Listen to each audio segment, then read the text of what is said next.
The cosmic search for the perfect bride. Once upon a time, in the grand celestial palace of eternity, the King of the universe called his beloved son, Prince Emmanuel, into his golden throne room. The king, wise and loving, leaned forward with a twinkle in his eye.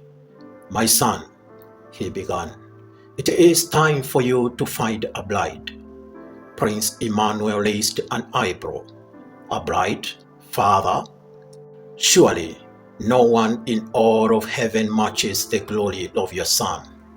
The king chuckled. "True, but your bride is not here.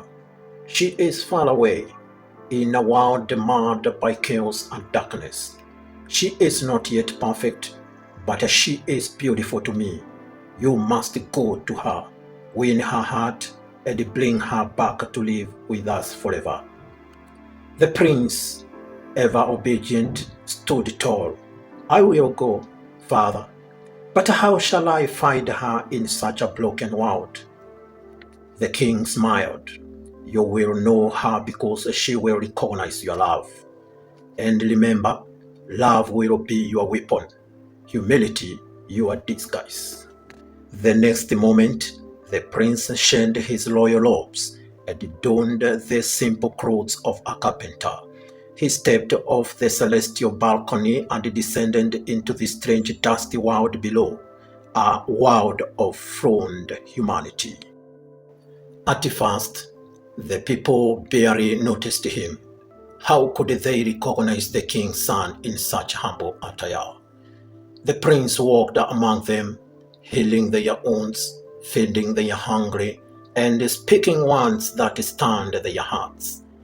But not everyone was pleased with his mission.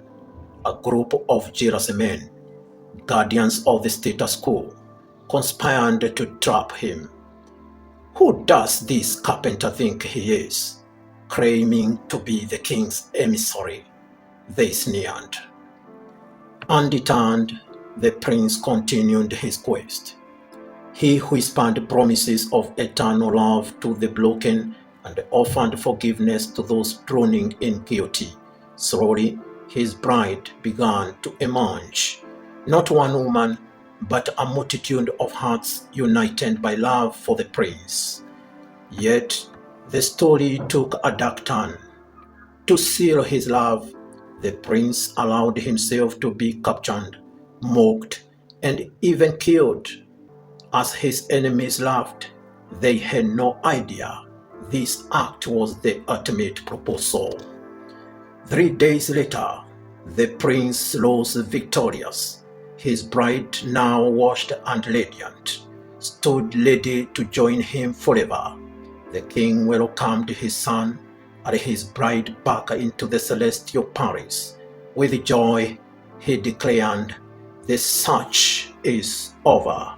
Let the eternal celebration begin."